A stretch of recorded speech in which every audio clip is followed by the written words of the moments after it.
Lektion 1. Willst du mich heiraten? Hallo Anna, ich muss dich etwas Wichtiges fragen. Hallo John, was geht dir durch den Kopf? Nun, ich habe in letzter Zeit viel nachgedacht und ich wollte wissen, willst du mich heiraten? Oh mein Gott. Das hatte ich nicht erwartet. Ja, ich werde dich heiraten.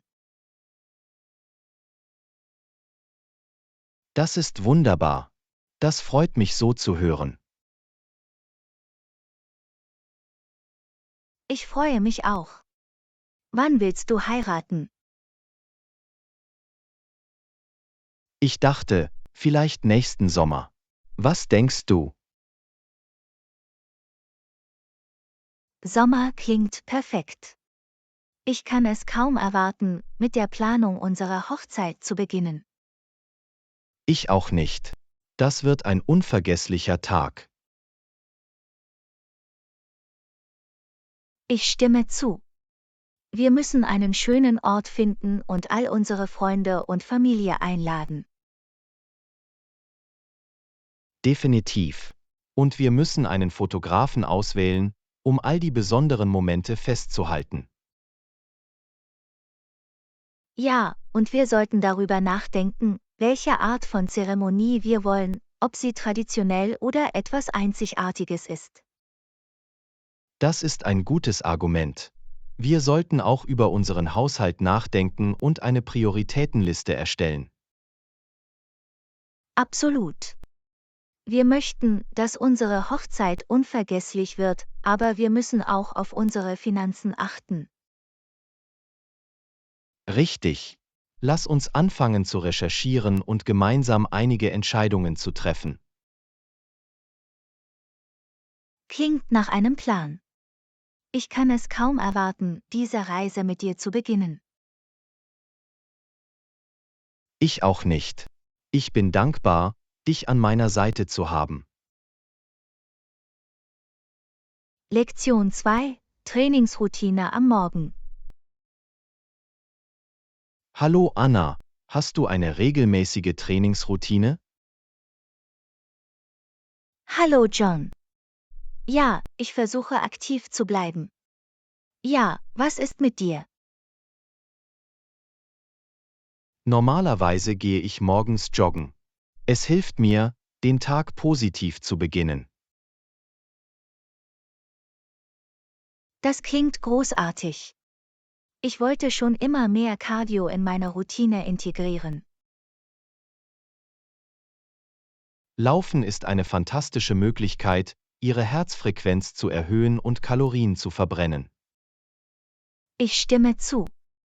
Wie lange rennst du normalerweise? Ich strebe etwa 30 Minuten an, aber manchmal gehe ich länger, wenn ich mehr Zeit habe. Das ist beeindruckend. Daran muss ich mich heranarbeiten. Beginnen Sie mit kürzeren Läufen und erhöhen Sie die Dauer schrittweise, wenn sich Ihre Ausdauer verbessert. Das ist ein guter Tipp. Das behalte ich im Hinterkopf. Machst du außer Laufen noch andere Übungen? Ja, ich mache auch einige Krafttrainingsübungen zu Hause. Liegestütze, Kniebeugen und Planks sind meine Lieblingsmoves. Oh, das sind klassische Übungen. Ich sollte versuchen, sie auch in meine Routine zu integrieren. Sie eignen sich hervorragend zum Muskelaufbau und zur Steigerung der Gesamtkraft. Außerdem kannst du sie überall machen. Das ist praktisch. Ich werde sie auf jeden Fall ausprobieren. Denken Sie daran, auf Ihren Körper zu hören und Ruhetage einzulegen, um Überanstrengung zu vermeiden. Absolut. Es ist wichtig, ein Gleichgewicht zwischen sich selbst zu finden und dem Körper zu ermöglichen, sich zu erholen. Genau. Konsequenz ist der Schlüssel, wenn es darum geht, eine gesunde Trainingsroutine aufrechtzuerhalten. Ich stimme voll und ganz zu. Danke, dass du deine Trainingstipps geteilt hast, es war wirklich hilfreich. Du bist willkommen. Ich freue mich, dass ich helfen konnte. Machen Sie weiter so und Sie werden Ihre Fitnessziele erreichen. Lektion 3: Anzug und Krawatte. Hallo Anna, ich habe eine Frage zum professionellen Anziehen. Hallo John. Ich helfe Ihnen gerne weiter. Was beschäftigt dich? Ich nehme nächste Woche an einer Geschäftsveranstaltung teil und frage mich, ob ich zu meinem Anzug eine Krawatte tragen sollte. Das ist eine gute Frage. Das hängt von der Kleiderordnung und dem Grad der Formalität ab. Es ist eine formelle Veranstaltung, und ich möchte einen guten Eindruck hinterlassen. In diesem Fall wäre es eine gute Idee, eine Krawatte zu tragen. Es verleiht einen Hauch von Eleganz und Professionalität. Das macht Sinn. Ich habe einen grauen Anzug. Wäre es für den Anlass angemessen? Graue Anzüge sind vielseitig und können sehr stilvoll sein. Es ist eine klassische Wahl für einen professionelleren Look. Das ist beruhigend zu hören. Ich möchte mich in dem, was ich trage, sicher fühlen. Vertrauen ist in der Tat der Schlüssel.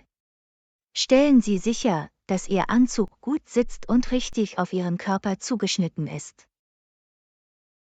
Das werde ich im Hinterkopf behalten. Sollte ich mich für eine gemusterte oder einfarbige Krawatte entscheiden? Eine einfarbige Krawatte ist eine sichere Wahl für eine formelle Veranstaltung. Halten Sie sich an neutrale Farben, die zu Ihrem Anzug passen.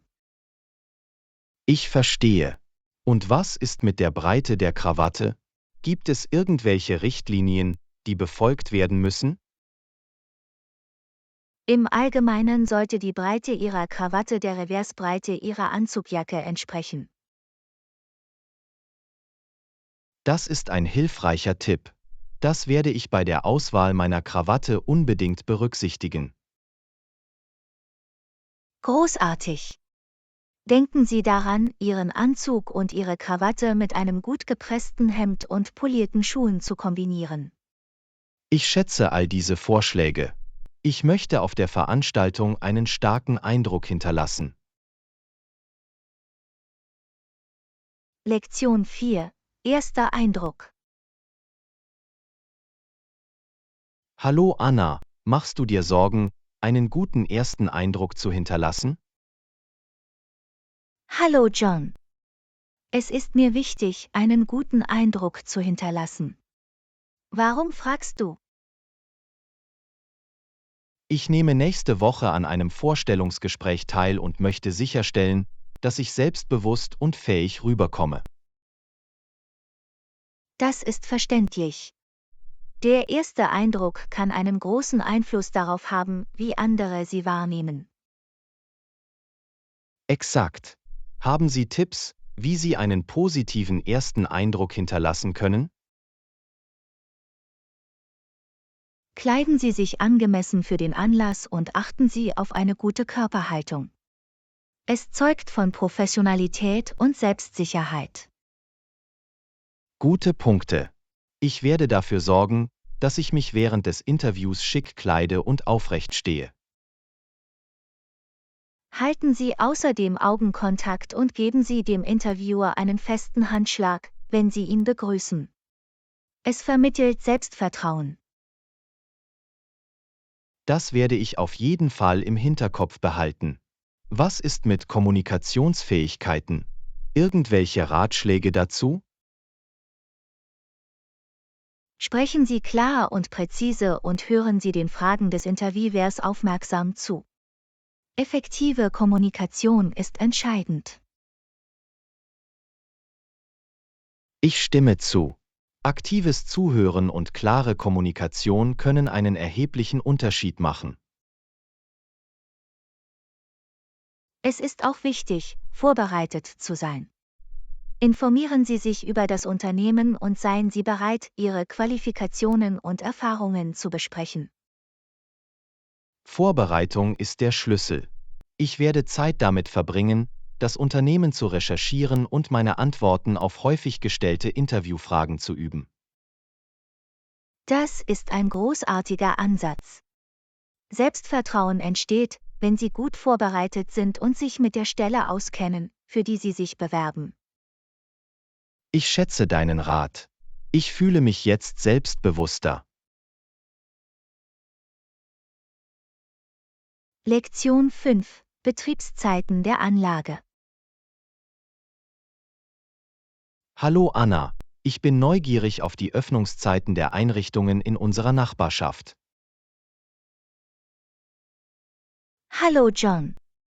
Das ist praktisch. An welchen Einrichtungen sind Sie besonders interessiert? Ich würde gerne wissen, wann das Fitnessstudio, der Pool und die Bibliothek geöffnet sind.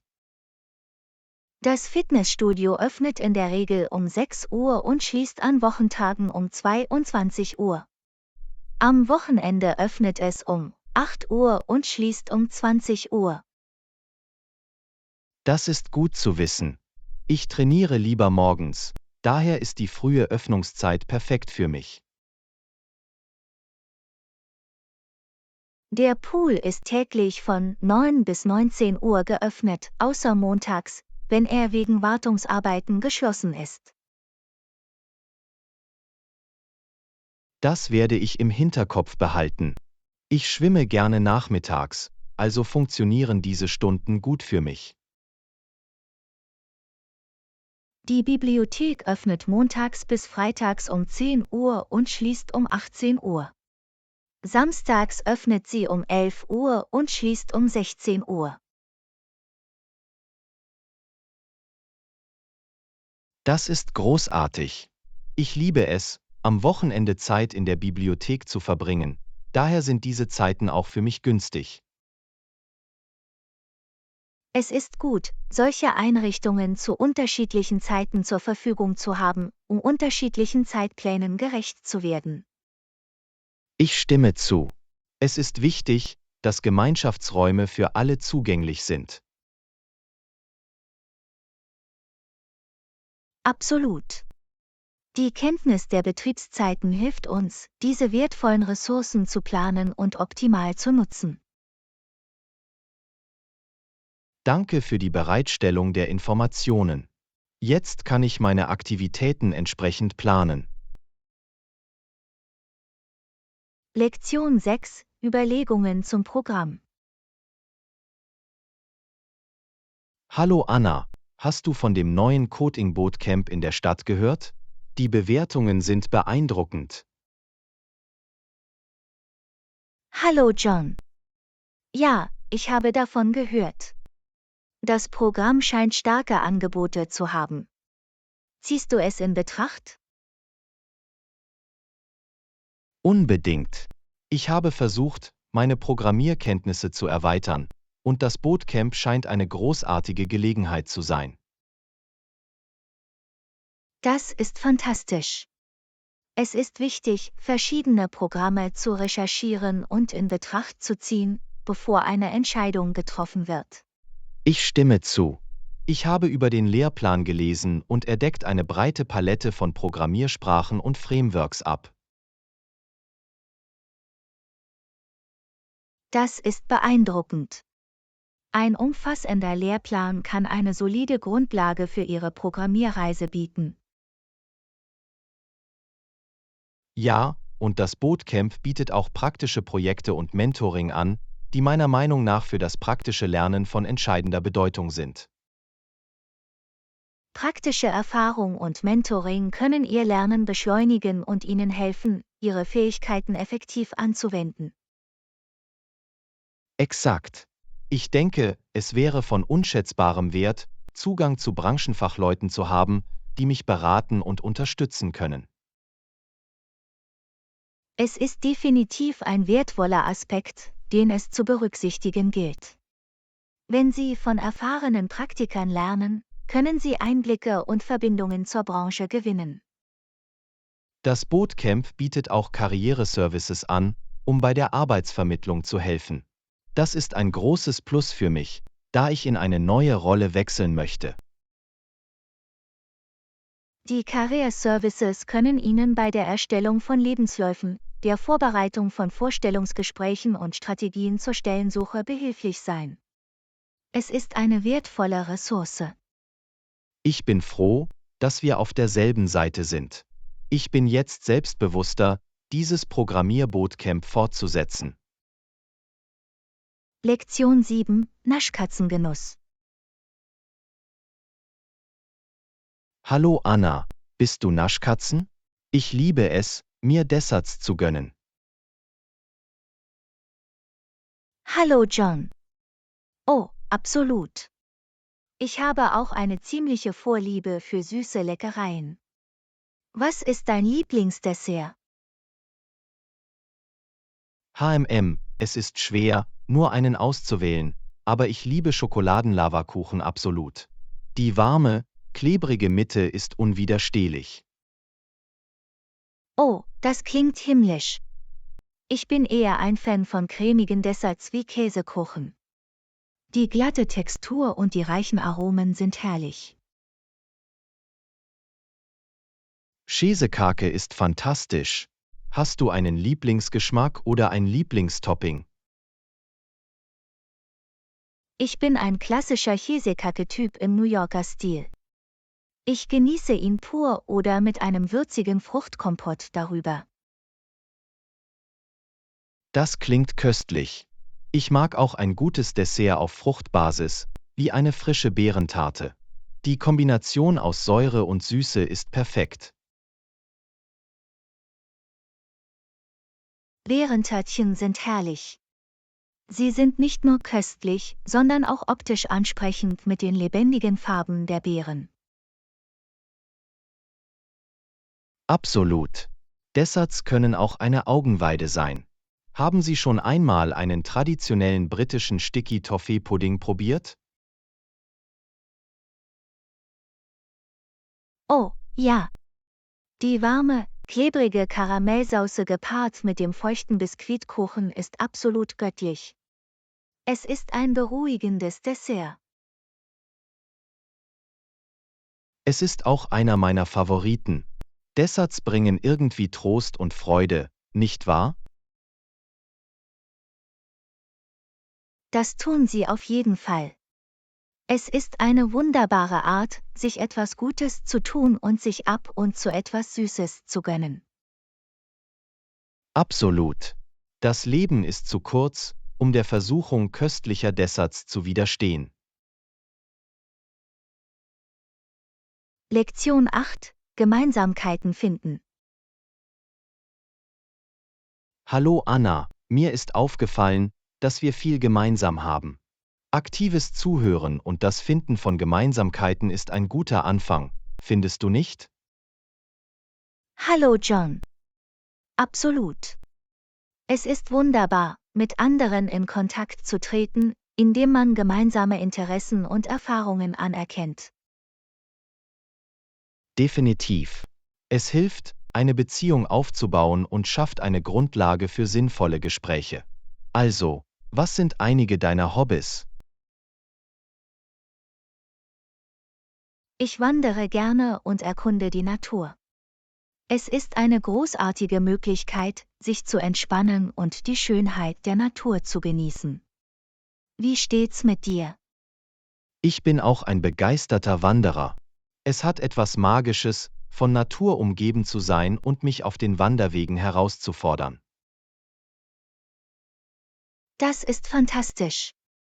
Wir sollten irgendwann zusammen eine Wanderung planen und neue Wege entdecken. Das fände ich toll. Es wäre ein wunderbares Erlebnis, mit einem Wanderkumpel neue Wege zu erkunden. Es ist toll, dass wir beide Outdoor-Aktivitäten schätzen. Was ist mit Musik? Hast du ein Lieblingsgenre oder einen Lieblingskünstler? Ich bin ein großer Fan von Rockmusik. Die Energie und Leidenschaft in Rocksongs finden bei mir großen Anklang. Wie steht's mit dir? Rockmusik ist großartig. Ich mag eine Vielzahl von Genres, aber in letzter Zeit höre ich viel Jazz. Die sanften Melodien und die Improvisation faszinieren mich. Das ist interessant. Jazz hat einen einzigartigen Charme, und es ist beeindruckend, wie Musiker vor Ort wunderschöne Musik kreieren können. Absolut. Die Spontanität und Kreativität bei Jazzauftritten sind wirklich bemerkenswert. Es ist wunderbar, Gemeinsamkeiten in unseren musikalischen Vorlieben zu finden. Das ist es gewiss. Es ist faszinierend, wie unterschiedliche Hobbys und Interessen Menschen zusammenbringen und Verbindungen fördern können. Ich könnte nicht mehr zustimmen. Nur wenn wir aktiv zuhören und Gemeinsamkeiten finden, können wir sinnvolle Beziehungen aufbauen und unseren Horizont erweitern. Gut gesagt. Lassen Sie uns weiterhin unsere gemeinsamen Interessen erkunden und gemeinsam neue Abenteuer beginnen. Lektion 9: Sicherheit bei Alleinreisen. Hallo Anna, bist du schon einmal alleine gereist? Ich mache mir Sorgen um die Sicherheit, wenn ich alleine reise. Hallo John. Ja, habe ich. Sicherheit ist definitiv ein wichtiger Aspekt, den es zu berücksichtigen gilt. Welche spezifischen Bedenken haben Sie? Nun, ich mache mir Sorgen, mich an unbekannten Orten zurechtzufinden und sicherzustellen, dass meine persönlichen Gegenstände sicher sind. Ich verstehe deine Bedenken. Eine Möglichkeit, die Sicherheit zu erhöhen, besteht darin, im Voraus zu forschen und zu planen. Haben Sie das in Betracht gezogen? Absolut. Ich informiere mich immer im Voraus über die örtlichen Gepflogenheiten, Transportmöglichkeiten und sicheren Bereiche, um zu bleiben. Das ist ein großartiger Ansatz. Es ist auch hilfreich, jemanden zu Hause über Ihre Reisepläne zu informieren und ihn regelmäßig zu kontaktieren. Guter Punkt. Die Aufrechterhaltung der Kommunikation mit einer vertrauenswürdigen Person kann eine zusätzliche Sicherheitsebene bieten. Es ist auch wichtig, sich Ihrer Umgebung bewusst zu sein und Ihren Instinkten zu vertrauen. Wenn sich etwas falsch anfühlt, ist es am besten, auf Nummer sicher zu gehen. Ich stimme zu. Achtsam und aufmerksam zu sein kann helfen, potenzielle Risiken zu erkennen und unsichere Situationen zu vermeiden. Darüber hinaus kann es helfen, unerwünschte Aufmerksamkeit zu reduzieren, wenn Sie sich in die lokale Kultur einfügen und sich bescheiden kleiden. Das ist ein guter Tipp. Die lokalen Gepflogenheiten zu respektieren und sich an die kulturellen Normen anzupassen, kann zu einem sichereren Reiseerlebnis beitragen. Absolut. Eine weitere Sicherheitsmaßnahme besteht darin, Ihre Wertsachen sicher aufzubewahren, zum Beispiel indem Sie einen versteckten Geldgürtel oder einen Hotelsafe verwenden. Das werde ich auf jeden Fall im Hinterkopf behalten. Wenn ich proaktive Maßnahmen zum Schutz meiner Sachen ergreife, kann ich beruhigt sein. Schließlich kann der Kontakt zu Mitreisenden oder die Teilnahme an Gruppenaktivitäten ein Gefühl der Gemeinschaft und zusätzliche Sicherheit vermitteln. Das ist ein toller Vorschlag. Das Treffen mit anderen Reisenden kann Möglichkeiten für gemeinsame Erfahrungen und Unterstützung bieten. In der Tat. Denken Sie daran, dass es zwar wichtig ist, der Sicherheit Priorität einzuräumen, aber es ist auch wichtig, das Abenteuer anzunehmen und Ihr Alleinreiserlebnis zu genießen. Ich danke dir.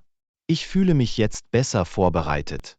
Ich werde diese Sicherheitstipps anwenden, um das Beste aus meinen Solo-Reiseabenteuern herauszuholen. Lektion 10. Lebensmitteleinkauf. Hallo Anna, ich komme gerade vom Einkaufen zurück. Ich habe ein Dutzend Eier gekauft.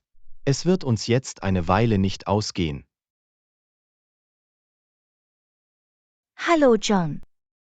Das ist großartig. Eier sind eine so vielseitige Zutat. Welche anderen Artikel hast du aus dem Laden bekommen? Ich habe auch frisches Gemüse, Brot und ein paar Dosen Suppe mitgenommen. Es ist immer gut, ein paar einfache Essensoptionen zur Hand zu haben. Absolut. Eine gut gefüllte Speisekammer macht die Zubereitung von Mahlzeiten zum Kinderspiel. Hast du zufällig auch Obst gekauft? Ja, ich habe ein paar Bananen und eine Tüte Orangen. Sie sind perfekt für schnelle und gesunde Snacks.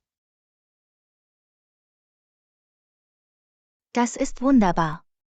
Es ist wichtig, Früchte aufgrund ihrer ernährungsphysiologischen Vorteile in unsere Ernährung aufzunehmen. Hast du irgendwelche Milchprodukte gekauft? Ja, ich habe einen Karton Milch und einen Block Käse gekauft. Sie sind unverzichtbar für meinen Morgenkaffee und meine Sandwiches. Exzellente Entscheidungen. Milch und Käse verleihen verschiedenen Gerichten Geschmack und Reichhaltigkeit. Haben Sie zufällig gute Angebote oder Rabatte gefunden? Ja, ich habe ein gutes Angebot an Nudeln gefunden, also habe ich mich mit ein paar Sorten eingedeckt. Es ist ein Grundnahrungsmittel in der Speisekammer und immer praktisch. Das ist kluges Einkaufen. Es ist gut, Rabatte und Großeinkäufe für Artikel mit längerer Haltbarkeit zu nutzen. Absolut. Ich habe auch eine Schachtel Müsli und etwas Erdnussbutter gekauft. Sie sind meine Lieblingsfrühstücksoptionen.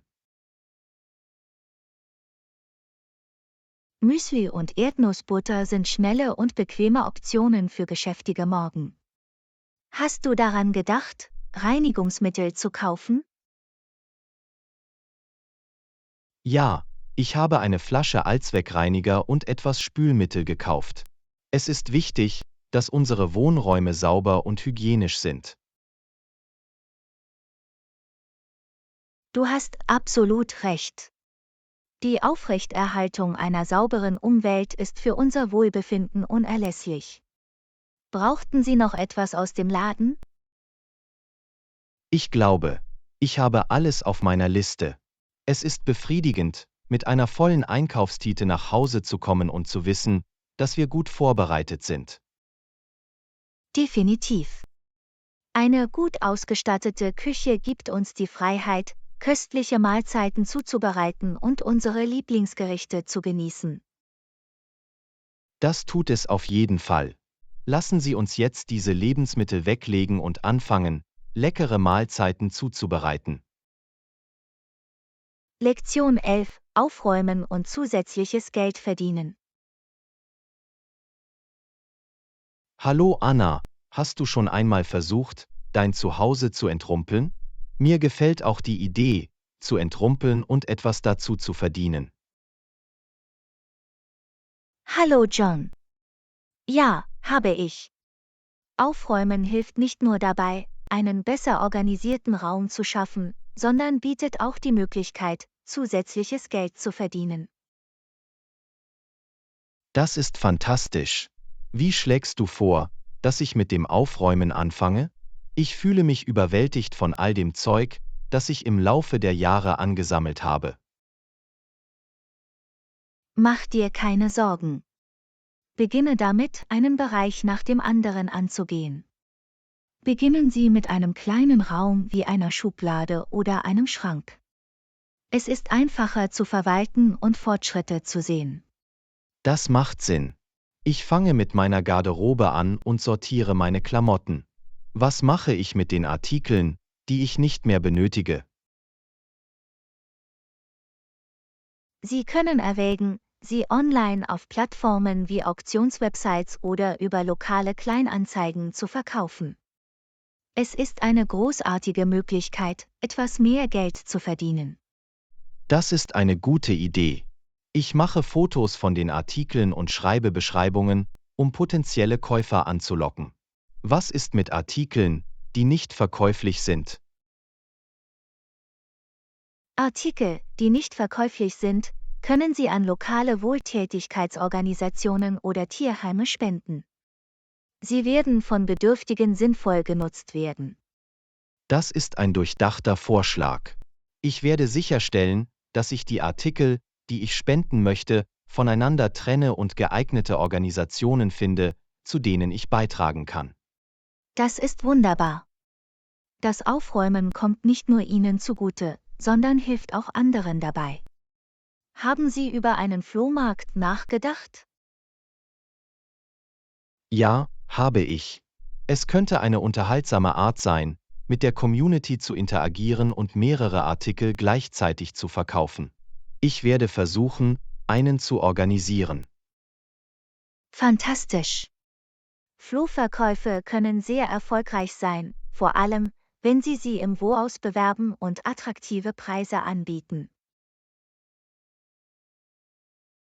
Ich werde mich auf jeden Fall bemühen, den Flohmarkt zu bewerben und die Artikel angemessen zu bepreisen.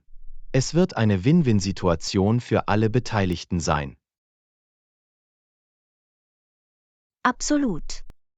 Denken Sie daran, bewusst auszuräumen und nur die Dinge aufzubewahren, die Ihnen wirklich Freude bereiten und einem Zweck in Ihrem Leben dienen. Ich stimme zu. Es ist wichtig, einen Lebensraum zu schaffen, der widerspiegelt, wer wir sind und unser Wohlbefinden unterstützt. Danke für die Tipps zum Aufräumen. Lektion 12: Kollaborative Ausgaben. Hallo Anna, ich habe über unser bevorstehendes Projekt nachgedacht. Natürlich legen wir auch Wert auf eine ausgewogene Zusammenarbeit. Wie sieht es mit den gemeinsamen Kosten aus? Hallo John. Ich denke, gemeinsame Kosten sind ein fairer und praktischer Ansatz.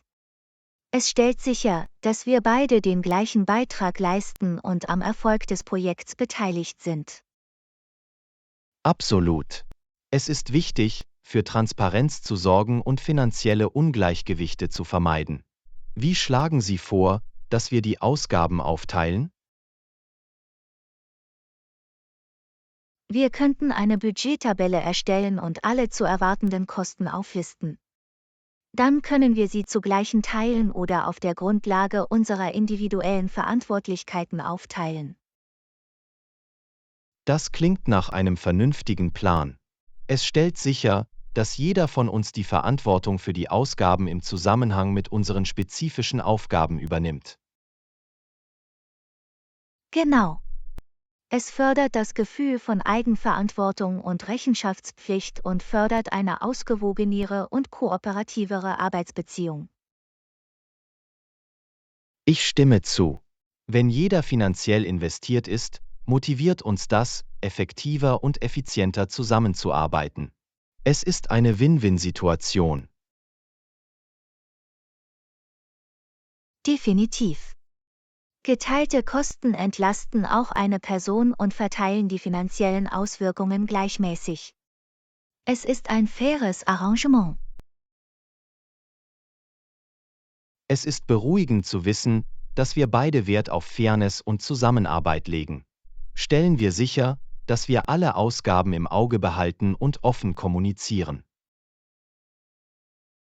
Absolut. Kommunikation ist entscheidend, um sicherzustellen, dass wir in Bezug auf das Budget und alle unvorhergesehenen Ausgaben, die entstehen könnten, auf derselben Wellenlänge sind. Einverstanden. Regelmäßige Check-ins und Updates helfen uns, auf dem Laufenden zu bleiben und bei Bedarf notwendige Anpassungen vorzunehmen. Es dreht sich alles um Teamwork. In der Tat Teamwork. Wir arbeiten gemeinsam daran, und indem wir die Kosten teilen, fördern wir ein Gefühl der Einheit und des Engagements für den Erfolg unseres Projekts. Ich könnte nicht mehr zustimmen. Gemeinsam können wir Großes erreichen und unser Projekt verwirklichen. Lass uns anfangen und es verwirklichen. Lektion 13: Einen Karriereweg wählen. Hallo Anna, hast du deine Optionen schon eingegrenzt? Ich tendiere zu Projektmanagement als meinem Karriereweg. Hallo John. Ich sondiere immer noch meine Möglichkeiten, aber Projektmanagement klingt faszinierend. Was reizt Sie an diesem Bereich? Es macht mir Spaß, Teams zu leiten, Aufgaben zu organisieren und zu sehen, wie Projekte realisiert werden. Das entspricht meiner natürlichen Neigung zur Planung und Koordination. Das ist fantastisch. Es ist wichtig, eine Karriere zu wählen, die Ihren Stärken und Interessen entspricht. Welche anderen Optionen ziehen Sie in Betracht? Ich habe auch über eine Karriere im Marketing oder in der Datenanalyse nachgedacht.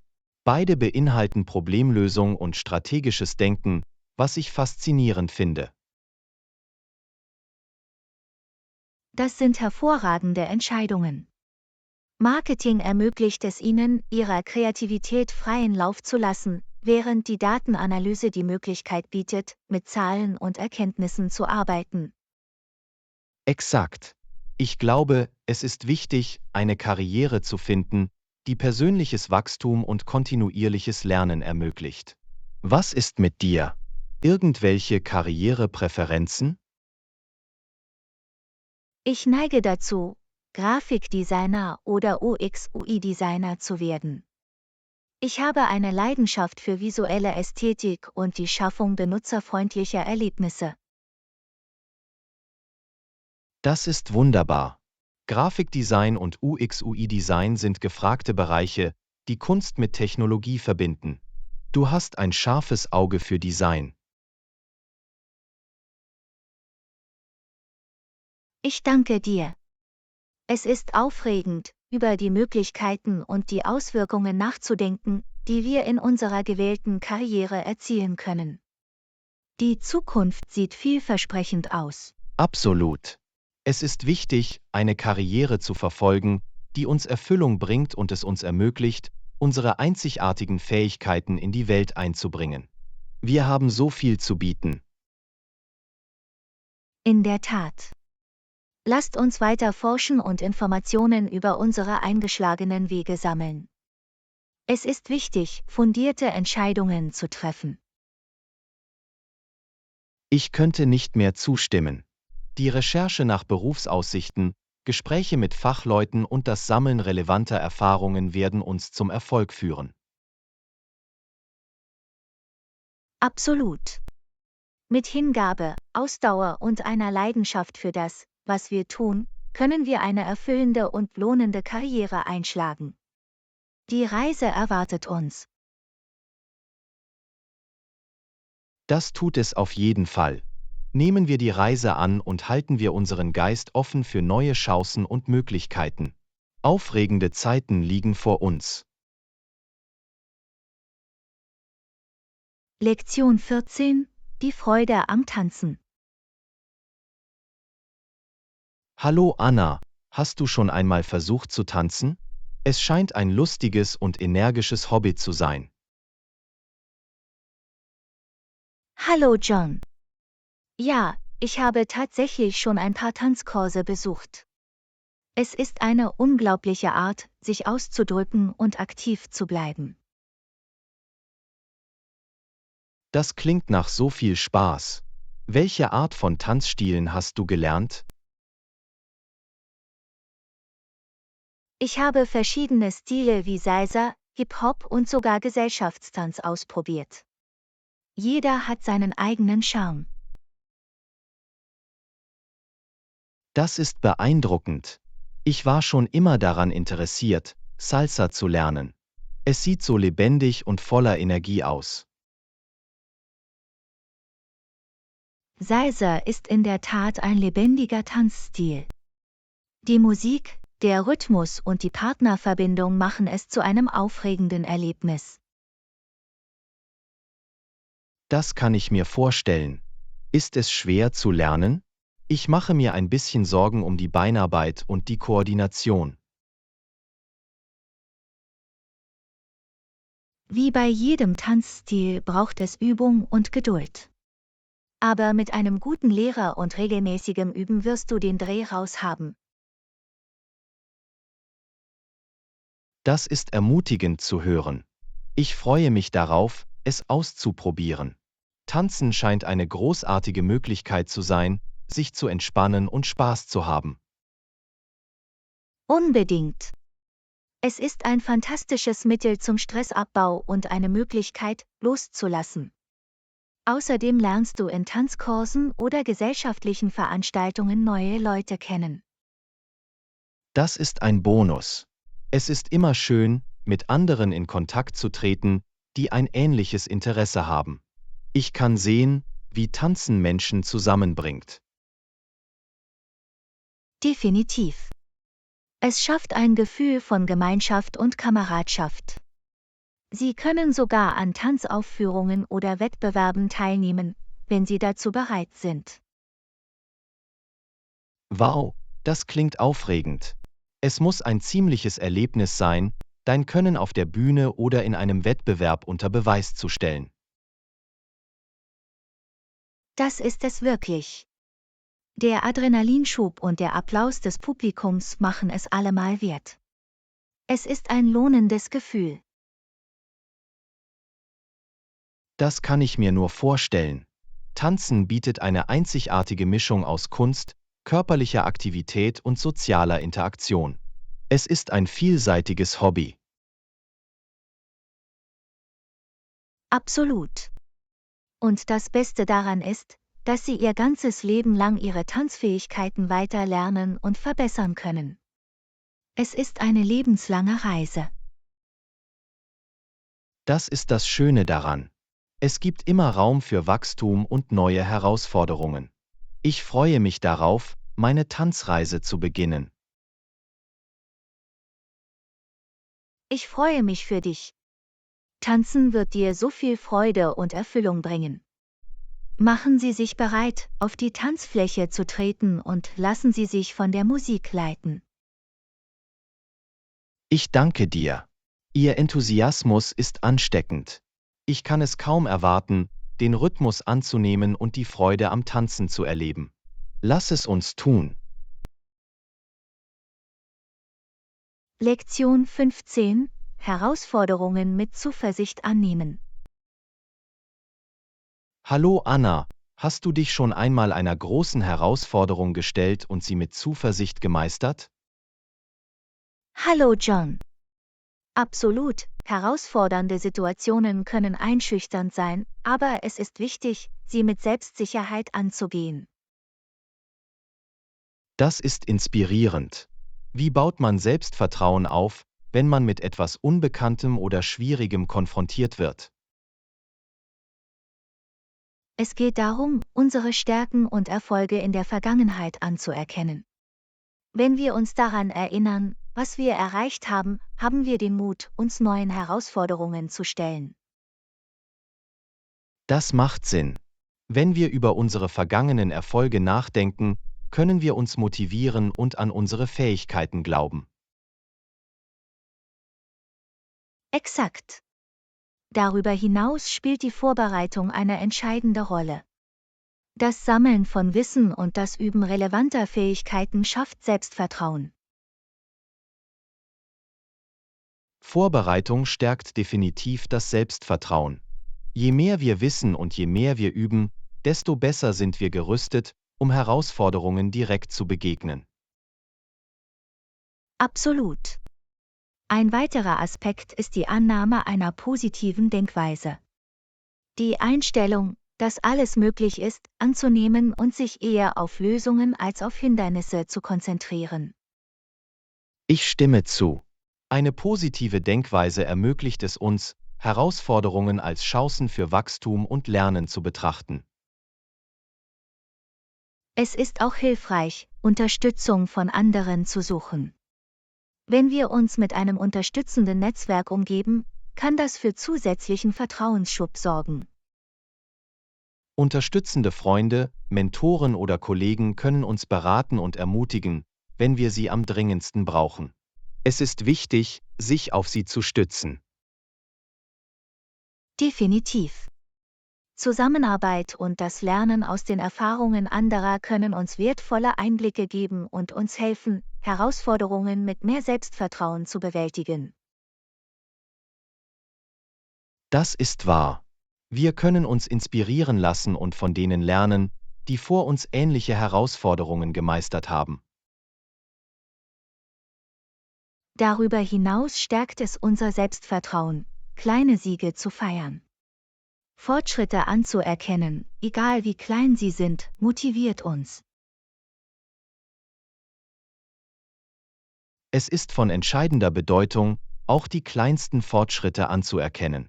Es hält unsere Zuversicht aufrecht und beflügelt unser Bestreben, größere Herausforderungen anzugehen.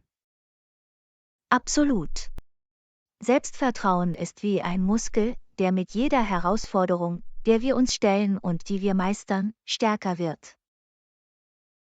Gut gesagt.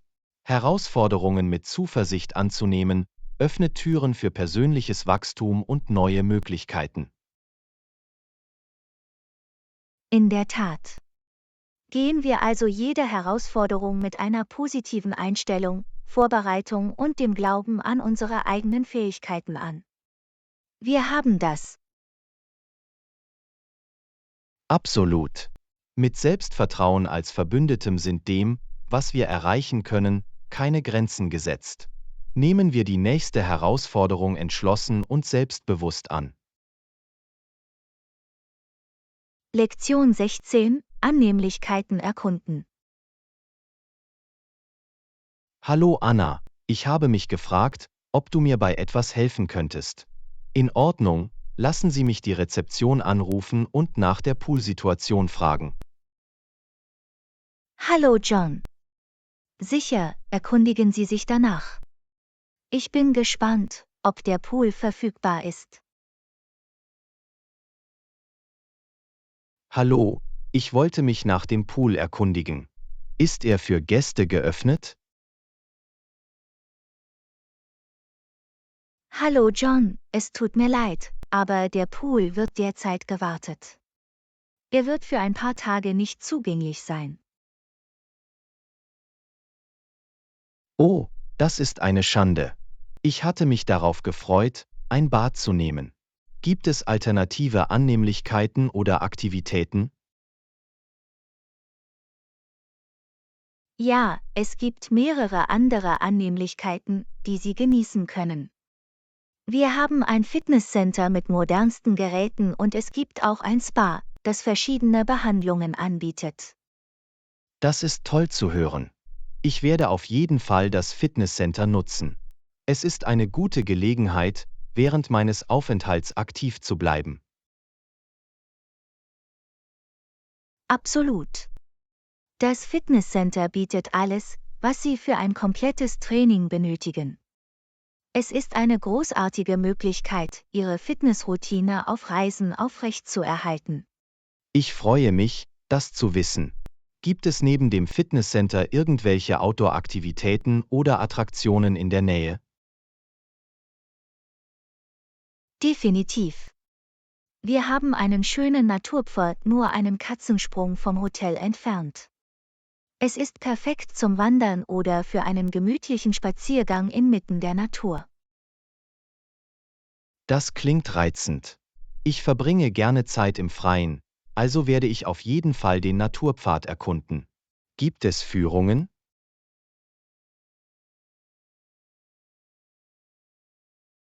Ja, wir bieten Führungen an, die vom Hotel organisiert werden.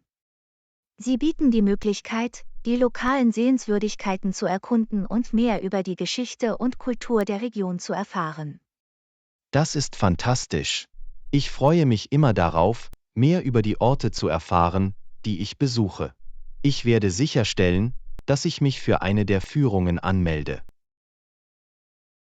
Ich bin sicher, du wirst eine wundervolle Zeit haben. Die Touren sind informativ und vermitteln ein tieferes Verständnis des Reiseziels. Danke für die Vorschläge. Obwohl der Pool geschlossen ist, gibt es während meines Aufenthalts immer noch viele Annehmlichkeiten und Aktivitäten, die ich genießen kann. Du bist willkommen. Ich freue mich, dass ich helfen konnte. Manchmal können unerwartete Veränderungen dazu führen, dass wir neue Erfahrungen entdecken. Das ist wahr. Es geht darum, die Chancen zu nutzen, die sich uns bieten. Ich freue mich darauf, das Beste aus meiner Zeit hier zu machen. Ich bin sicher, Sie werden einen unvergesslichen Aufenthalt haben. Genießen Sie das Fitnesscenter, erkunden Sie den Naturpfad und tauchen Sie ein in die lokale Kultur. Ich danke dir. Danke für Ihre Hilfe. Es ist beruhigend zu wissen, dass es noch so viel zu entdecken und zu genießen gibt. Lektion 17: Kulinarische Köstlichkeiten entdecken. Hallo Anna. Beim Surfen im Internet habe ich gute Bewertungen für einige hervorragende Restaurants in der Gegend gesehen. Hast du einen von ihnen ausprobiert? Hallo John. Ja, ich hatte das Vergnügen, in einigen dieser Restaurants zu essen. Das Essen und das Ambiente waren hervorragend. Das ist wunderbar zu hören. Könnten Sie ein bestimmtes Restaurant empfehlen, das sich von den anderen abhebt? Unbedingt. Ein Ort, der mir in den Sinn kommt, ist eine gemütliche italienische Trattoria namens La Dolce Vita. Ihre hausgemachten Nudeln und authentischen Aromen sind wirklich bemerkenswert.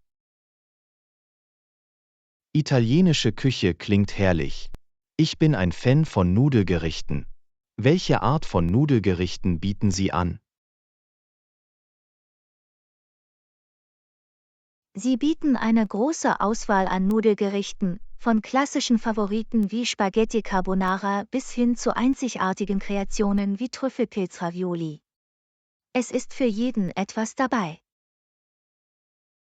Das klingt verlockend.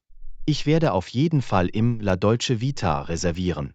Gibt es noch andere bemerkenswerte Restaurants, die Sie empfehlen würden?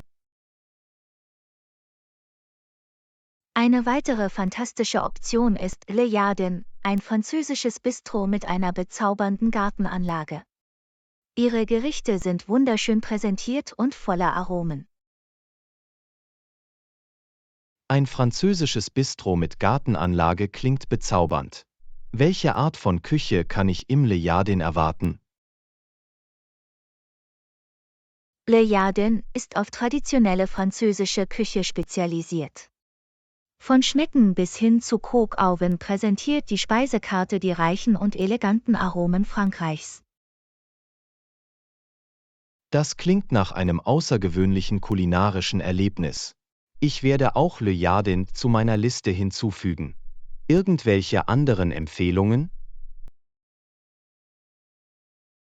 Für eine Verschmelzung von Aromen sollten Sie Spice Route probieren. Es bietet eine einzigartige Mischung aus asiatischer und nahöstlicher Küche und sorgt so für eine harmonische kulinarische Reise. Die Fusion aus Asien und dem Nahen Osten klingt faszinierend. Was sind einige der typischen Gerichte der Spice-Route? Eines ihrer herausragenden Gerichte ist das grüne Thai-Curry mit einem Hauch aus dem Nahen Osten. Es ist eine herrliche Mischung aus aromatischen Gewürzen und lebendigen Aromen. Das klingt nach einer verlockenden Kombination. Ich werde sicherstellen, dass ich mir die Aromen von Spice-Route gönne. Danke für die Empfehlungen. Du bist willkommen. Ich bin mir sicher, dass Sie in diesen außergewöhnlichen Restaurants ein unvergessliches kulinarisches Erlebnis haben werden. Ich freue mich darauf. Das Erkunden verschiedener Küchen ist für mich einer der Höhepunkte des Reisens. Das ist es wirklich. Wenn wir in die lokale kulinarische Szene eintauchen, können wir neue Aromen und Kulturen entdecken. Absolut. Es ist eine wunderbare Möglichkeit, unseren Gaumen zu erweitern und die Kunst des Essens zu schätzen. In der Tat. Genießen Sie also Ihre kulinarischen Abenteuer und genießen Sie jeden Bissen. Guten Appetit! Ich danke dir. Ich werde dafür sorgen, dass ich genau das mache. In der Tat guten Appetit. Lektion 18: Einen ergonomischen Arbeitsplatz schaffen. Hallo Anna, ich habe meinen Esstisch als Arbeitsplatz benutzt, aber ich denke, ein Schreibtisch wäre besser für meinen Rücken. Was denkst du? Hallo John. Ich stimme vollkommen zu. Ein eigener Schreibtisch für die Arbeit kann Ihre Körperhaltung und Ihren allgemeinen Komfort erheblich verbessern. Das habe ich mir auch gedacht. Haben Sie Vorschläge, welche Art von Schreibtisch geeignet wäre? Nun, das hängt von Ihren Bedürfnissen und Vorlieben ab. Ein höhenverstellbarer Schreibtisch ermöglicht es Ihnen, zwischen Sitzen und Stehen zu wechseln, was eine bessere Durchblutung fördert. Das klingt wohltuend. Ich mag die Idee, während der Arbeit stehen zu können. Gibt es noch andere Möglichkeiten? Eine weitere Option ist ein Schreibtisch mit eingebauten Ablagefächern. Es trägt dazu bei, dass Ihr Arbeitsplatz organisiert und übersichtlich bleibt, was die Produktivität steigert. Organisation ist definitiv etwas, was ich brauche. Ein Schreibtisch mit Ablagefächern klingt nach einer praktischen Wahl. Gibt es bestimmte Materialien oder Designs, die ich in Betracht ziehen sollte? Aus Gründen der Haltbarkeit sollten Sie einen Schreibtisch aus Massivholz oder Metall in Betracht ziehen. Wählen Sie beim Design etwas, das zu Ihrer Ästhetik und zum Raum passt. Schreibtische aus Massivholz oder Metall klingen robust. Das werde ich berücksichtigen. Was ist mit dem Stuhl? Irgendwelche Empfehlungen für einen ergonomischen Stuhl? Unbedingt. Suchen Sie nach einem ergonomischen Stuhl mit verstellbarer Höhe, Lendenwirbelstütze und Armlehnen. Er sollte für eine korrekte Rücken- und Nackenausrichtung sorgen. Höhenverstellbar, Lendenwirbelstütze und Armlehnen sind angegeben. Ich werde es vorziehen, einen ergonomischen Stuhl zu finden, der den Schreibtisch ergänzt. Haben Sie noch weitere Tipps zur Einrichtung eines komfortablen Arbeitsplatzes? Die Beleuchtung ist entscheidend. Stellen Sie sicher, dass Sie ausreichend beleuchtet sind, um eine Belastung der Augen zu vermeiden. Erwägen Sie, eine Schreibtischlampe aufzustellen oder Ihren Arbeitsplatz in der Guter Nähe eines Punkt. Fensters Die richtige aufzustellen. Beleuchtung ist für Produktivität und Augengesundheit unerlässlich. Ich sorge dafür, dass mein Arbeitsplatz gut beleuchtet ist. Danke für deinen Rat. Du bist willkommen. Die Schaffung eines ergonomischen Arbeitsplatzes ist für lange Arbeitsstunden unerlässlich. Es geht darum, Ihrem Komfort und Wohlbefinden Priorität einzuräumen. Ich könnte nicht mehr zustimmen. Es ist wichtig, während der Arbeit auf unsere körperliche Gesundheit zu achten. Ich werde in einen geeigneten Schreibtisch und Stuhl investieren, um eine bequemere Einrichtung zu gewährleisten. Das ist toll zu hören. Ihr Rücken und Ihre Körperhaltung werden es Ihnen auf lange Sicht danken. Ich wünsche Ihnen ein produktives und schmerzfreies Arbeitsumfeld. Ich danke dir. Danke für deine guten Wünsche. Auf einen ergonomischeren und effizienteren Arbeitsplatz. Lektion 19: Gemütliche und isolierte Wohnräume. Hallo Anna, ich habe darüber nachgedacht, mein Wohnzimmer neu zu dekorieren. Ich möchte sicherstellen, dass das Futter dick und gemütlich ist. Irgendwelche Vorschläge? Hallo John. Das ist ein gutes Argument. Dickes und kuscheliges Futter kann eine warme und einladende Atmosphäre schaffen. Haben Sie darüber nachgedacht, Gardinen oder Gardinen zu verwenden? Gardinen oder Gardinen klingen nach einer großartigen Idee. Ich möchte etwas, das nicht nur isoliert, sondern dem Raum auch einen Hauch von Eleganz verleiht. Absolut. Suchen Sie nach Vorhängen oder Vorhängen aus schweren Stoffen wie Samt oder thermischen Materialien. Sie bieten sowohl Isolierung als auch ein luxuriöses Gefühl. Schwere Stoffe wie Samt oder thermische Materialien würden definitiv die Wärme und Eleganz bieten, die ich suche. Gibt es bestimmte Farben, die du empfiehlst? Satte und warme Farben wie tiefes Burgunderrot, Schokoladenbraun oder Waldgrün können für ein gemütliches Ambiente sorgen. Sie ergänzen auch eine Vielzahl von Einrichtungsstilen.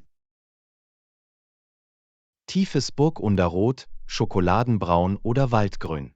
Diese Farben klingen perfekt, um eine gemütliche Atmosphäre zu schaffen. Ich werde sie bei der Auswahl der Gardinen oder Gardinen berücksichtigen. Das ist eine gute Wahl. Darüber hinaus können Sie erwägen, Ihre Vorhänge mit durchsichtigen oder leichteren Stoffen zu überziehen, um tagsüber natürliches Licht hereinzulassen. Es ist eine clevere Idee, Gardinen mit durchsichtigen oder leichteren Stoffen zu überlagern. Es trägt dazu bei, die Privatsphäre zu wahren und gleichzeitig den Raum mit natürlichem Licht zu füllen. Danke für den Vorschlag. Du bist willkommen. Ein weiteres Element, das Sie für einen gemütlichen Wohnraum berücksichtigen sollten, ist der Bodenbelag. Haben Sie darüber nachgedacht, einen Plüschteppich hinzuzufügen? Ja, ich habe darüber nachgedacht, mir einen Plüschteppich zuzulegen. Ich glaube, das würde dem Raum Komfort und Wärme verleihen. Welche Art von Teppich würden Sie empfehlen? Suchen Sie nach Teppichen aus weichen und dicken Materialien wie Wolle oder struppigen Texturen. Sie sorgen für ein angenehmes Gefühl unter den Füßen und helfen, den Raum zu isolieren. Weiche und dicke Materialien wie Wolle oder struppige Texturen für den Teppich klingen ideal. Ich werde sicherstellen, dass ich eine finde, die zum allgemeinen Farbschema des Raums passt. Das ist eine kluge Wahl. Ein gut abgestimmtes Farbschema verstärkt die gemütliche Atmosphäre, die Sie sich wünschen. Vergessen Sie nicht, auch ein paar weiche Kissen und Decken hinzuzufügen. Kissen und Decken sind hervorragende Ergänzungen, um einen gemütlichen Raum zu schaffen. Sie bieten nicht nur Komfort, sondern verleihen auch einen optischen Touch. Ich werde sie in meinen Renovierungsplan aufnehmen.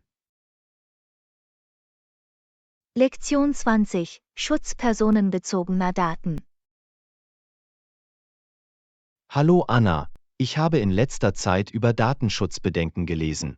Es geht darum, wie unsere persönlichen Daten da draußen sind. Hallo John. Du hast recht, Datenschutz ist ein entscheidendes Thema. Wir müssen Maßnahmen ergreifen, um unsere persönlichen Daten online zu schützen. Absolut. Haben Sie Vorschläge, wie wir unsere Daten schützen können? Ein wichtiger Schritt ist die Verwendung starker und eindeutiger Passwörter für unsere Online-Konten. Es ist wichtig zu vermeiden, dasselbe Passwort für mehrere Plattformen zu verwenden. Das ist ein gutes Argument. Ich werde sicherstellen, dass ich sichere Passwörter erstelle und einen Passwortmanager verwende, um sie zu schützen. Irgendwelche anderen Tipps? Ja, die Aktivierung der Zwei-Faktor-Authentifizierung bietet eine zusätzliche Sicherheitsebene. Für den Zugriff auf Ihre Konten ist ein zweiter Bestätigungsschritt erforderlich, zum Beispiel ein an Ihr Telefon gesendeter Code. Die Zwei-Faktor-Authentifizierung klingt nach einem großartigen zusätzlichen Schutz. Ich werde es aktivieren, wo immer es möglich ist. Was ist mit dem Datenschutz in sozialen Medien? Wenn es um soziale Medien geht, ist es wichtig, die Datenschutzeinstellungen zu überprüfen und anzupassen. Beschränken Sie die Menge an personenbezogenen Daten, die für die Öffentlichkeit sichtbar sind, und seien Sie vorsichtig, wenn Sie vertrauliche Daten Es ist weitergeben. sinnvoll, die Datenschutzeinstellungen auf Social-Media-Plattformen anzupassen. Ich werde mir etwas Zeit nehmen, um diese Einstellungen zu überprüfen und zu verschärfen. Wie wäre es mit dem Schutz unserer Daten in öffentlichen Wi-Fi-Netzwerken?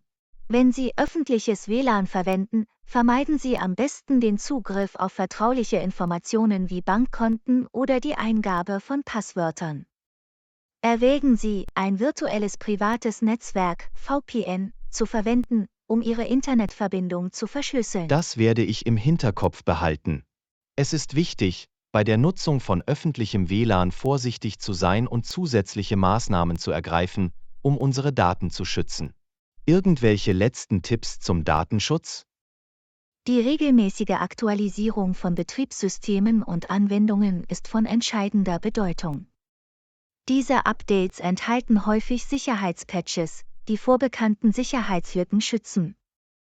Die regelmäßige Aktualisierung von Software ist ein leicht zu übersehender Schritt, aber er ist für die Aufrechterhaltung der Datensicherheit unerlässlich. Ich werde sicherstellen, dass ich über Updates auf dem Laufenden bleibe. Vielen Dank für die wertvollen Einblicke. Du bist willkommen. Der Schutz unserer personenbezogenen Daten ist ein kontinuierliches Unterfangen. Durch die Umsetzung dieser Maßnahmen können wir unsere Online-Privatsphäre und Sicherheit verbessern. Absolut. Unsere persönlichen Daten sind wertvoll, und wir müssen Maßnahmen ergreifen, um sie zu schützen. Hier geht es um den Schutz unserer Daten im digitalen Zeitalter. Lektion 21: Kleiner Schreibwarenladen.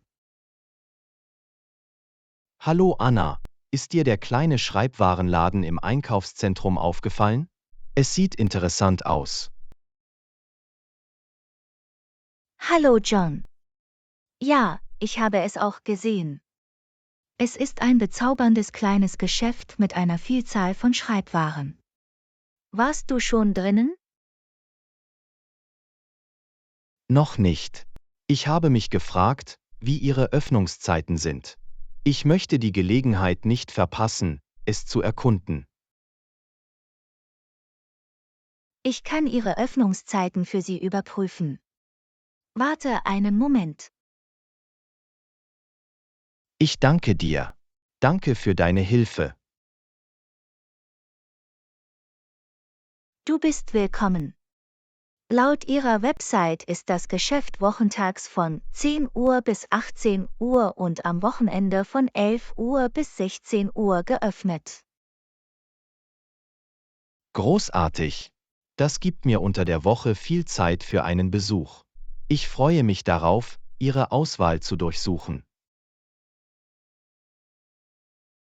Ich bin mir sicher, dass du dort einige einzigartige und nützliche Schreibwaren findest. Es macht immer Spaß, neue Dinge zu entdecken. Unbedingt. Es macht mir Spaß, spezielle Schreibwaren zu finden, um meinen Arbeitsplatz inspirierender zu gestalten. Irgendwelche Empfehlungen für Artikel, die man unbedingt haben muss? Nun, es hängt von Ihren Vorlieben ab, aber einige beliebte Optionen sind farbenfrohe Stifte, Notizbücher mit einzigartigen Designs und Haftnotizen in verschiedenen Formen. Das klingt nach lustigen Ergänzungen meiner Sammlung. Ich werde nach ihnen Ausschau halten. Verkaufen Sie auch Künstlerbedarf? Ja, Sie haben einen kleinen Bereich, der Künstlerbedarf gewidmet ist. Möglicherweise finden Sie Farben, Pinsel, Skizzenbücher und andere Materialien für kreative Projekte. Das ist fantastisch. Ich wollte schon immer meine künstlerische Seite erkunden. Dieser Laden scheint der perfekte Ort zu sein, um anzufangen. Das ist es auf jeden Fall. Sie werden viele Optionen haben, aus denen Sie wählen und Ihrer Kreativität freien Lauf lassen können. Lassen Sie mich wissen, wenn Sie Empfehlungen zum Thema Kunst benötigen. Ich danke dir. Danke für dein Angebot. Ich nehme das vielleicht auf. Ich freue mich darauf, den Laden bald zu besuchen. Du bist willkommen. Ich freue mich, dass ich helfen konnte. Genießen Sie Ihren Besuch und haben Sie eine wundervolle Zeit beim Erkunden der Welt der Schreibwaren und Kunst. Ich danke dir. Ich bin sicher, es wird ein herrliches Erlebnis. Ich freue mich darauf, Inspiration zu finden und Kreativität in mein Leben zu bringen. Lektion 22: Die Meinung eines Freundes einholen. Hallo Anna, ich habe darüber nachgedacht, dieses Wochenende mit ein paar Freunden auszugehen. Ich freue mich, dass du da bist, um mir deine Meinung mitzuteilen. Hallo John. Natürlich helfe ich gerne weiter. Was planen deine Freunde? Haben sie bestimmte Aktivitäten oder Ziele im Sinn? Sie erwägen, in ein neues Restaurant in der Stadt zu gehen oder vielleicht einen Film anzusehen. Ich bin mir nicht sicher, welche Option ich wählen soll. Beide Optionen klingen unterhaltsam. Ein Besuch in einem neuen Restaurant könnte eine Gelegenheit sein, verschiedene Küchen auszuprobieren, während ein Film Unterhaltung und Entspannung bietet. Das ist wahr. Ich habe Lust auf gutes Essen, aber ich möchte auch entspannen und eine schöne Zeit mit meinen Freunden genießen. Wie steht's damit? Sie könnten vorschlagen, zum Abendessen in das neue Restaurant zu gehen und danach einen Film anzusehen. Auf diese Weise erhalten Sie das Beste aus beiden Welten. Das ist eine tolle Idee. Die Kombination der beiden Aktivitäten würde für einen unvergesslichen Abend sorgen. Das schlage ich meinen Freunden vor. Es freut mich, dass dir der Vorschlag gefällt. Es ist wichtig, die Vorlieben aller zu berücksichtigen und einen Mittelweg zu finden, der für jeden geeignet ist. Absolut. Es ist wichtig sicherzustellen, dass alle eine gute Zeit haben und sich in den Entscheidungsprozess einbezogen fühlen. Definitiv. Am Ende sind es das Unternehmen und die gemeinsamen Erfahrungen, die wirklich zählen. Ich bin sicher, Ihre Freunde werden Ihre durchdachte Herangehensweise zu schätzen wissen. Das hoffe ich. Es ist immer schön, mit Freunden bedeutsame Erinnerungen zu schaffen. Danke, dass du mir geholfen hast, diese Entscheidung zu treffen. Du bist willkommen. Ich freue mich, dass ich dir weiterhelfen konnte. Denken Sie daran, das Wichtigste ist, die gemeinsame Zeit zu genießen und diese Momente zu schätzen. Kluge Worte. Das werde ich im Hinterkopf behalten. Auf einen unterhaltsamen Abend mit Freunden und auf das Knüpfen dauerhafter Freundschaften. Lektion 23: Sehenswürdigkeiten in der Nähe erkunden. Hallo Anna, ich habe von diesem neuen Café in der Nähe gehört. Wir können es ausprobieren und uns unterhalten. Hallo John. Das klingt faszinierend. Ich bin immer bereit, neue Orte zu entdecken. Was für ein Café ist das? Es ist ein gemütliches kleines Café, das für seine Kaffeespezialitäten und hausgemachtes Gebäck bekannt ist. Das Ambiente ist sehr einladend. Das klingt gut. Ich probiere gerne verschiedene Kaffeesorten und hausgemachtes Gebäck klingt köstlich. Wann sollten wir gehen? Wie wäre es mit morgen Nachmittag? Wir können uns morgens im Museum treffen und danach ins Café gehen.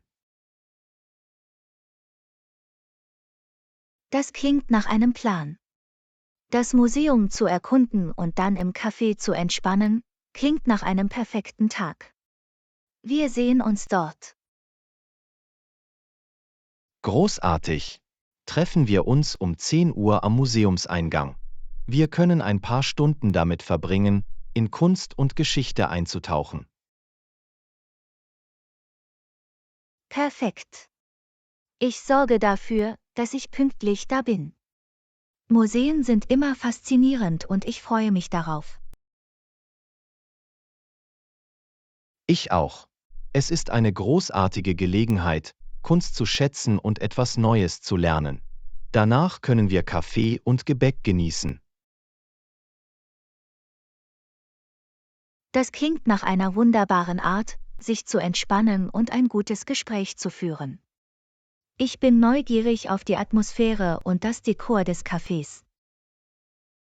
Das gleiche hier. Ich habe gehört, dass Sie eine gemütliche Sitzecke mit bequemen Stühlen und schönen Kunstwerken an den Wänden haben. Das klingt einladend. Es ist erstaunlich, wie ein gut gestalteter Raum das Gesamterlebnis verbessern kann. Ich kann es kaum erwarten, es zu sehen. Es trägt definitiv zum Charme bei. Ich freue mich, diese neue Kaffeeentdeckung mit Ihnen zu teilen. Es macht immer mehr Spaß, es mit einem Freund zu erkunden. Ich könnte nicht mehr zustimmen. Neue Orte zu entdecken und Erfahrungen mit Freunden zu teilen, macht sie noch unvergesslicher. Absolut. Es sind das Unternehmen und die Verbindungen, die wir knüpfen, die unser Leben wirklich bereichern. Ich freue mich auf unseren Museumsbesuch und unser Kaffeeabenteuer.